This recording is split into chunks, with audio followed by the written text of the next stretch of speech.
গাছ থেকে লিচু পেড়ে জড়ো করছেন শ্রমিক ও মালিকরা। চলছে ছোট বড় আর লাল সবুজ লিচু বাছাই। সুমিষ্ট ও রসালো এই লিচু বাছাই করে আটি বাঁধার কাজ করছেন কয়েকজন শ্রমিক।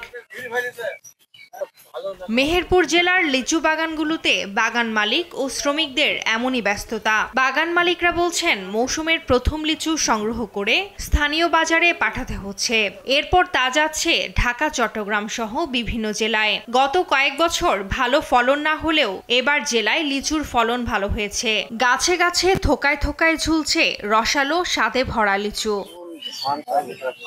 ব্যবসায়ীরা বলছেন মেহেরপুর জেলার লিচুর চাহিদা রয়েছে সারা দেশে, বাজারে দামও পাওয়া যাচ্ছে ভালো। এবছর পর্যাপ্ত বৃষ্টিপাত না হওয়ায় লিচুর আকার তুলনামূলক ছোট হয়েছে, তবে ফলন বেশি হওয়ায় লাভের আশা করছেন বাগান মালিক ও ব্যবসায়ীরা।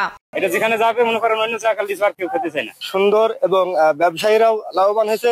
আমরা ক্রেতা হিসাবে আমরাও ক্রয় ক্ষমতার মধ্যে কিনে খাচ্ছি। এরপরে লিচু অত্যন্ত স্বাদ এবং রসে ভরা, ভালোই ফলন হয়েছে, চাহিদাও বেশি, দামও ভালো, বাম্পার ফলন।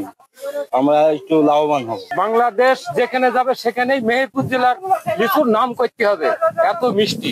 এদিকে অপরিপক্ক লিচু বাজারজাত করলে তাদের বিরুদ্ধে প্রশাসনিক ব্যবস্থা নেওয়ার কথা বলছে কৃষি বিভাগ। মেহেরপুর জেলার লিচু বাংলাদেশের বিভিন্ন অঞ্চলে যাচ্ছে। আশা করা যায় যে লিচুর যে উৎপাদন লক্ষ্যমাত্রা ছিল তা আমরা অর্জন করতে সক্ষম হয়েছে। মেহেরপুর জেলায় চলতি মৌসুমে 725 হেক্টর জমিতে লিচুর বাগান রয়েছে। এসব বাগানে রয়েছে আটি কলম, বোম্বাই ও চায়না 3 জাতের লিচু। এবছর লিচু উৎপাদনের লক্ষ্যমাত্রা ধরা হয়েছে 6199 মেট্রিক টন।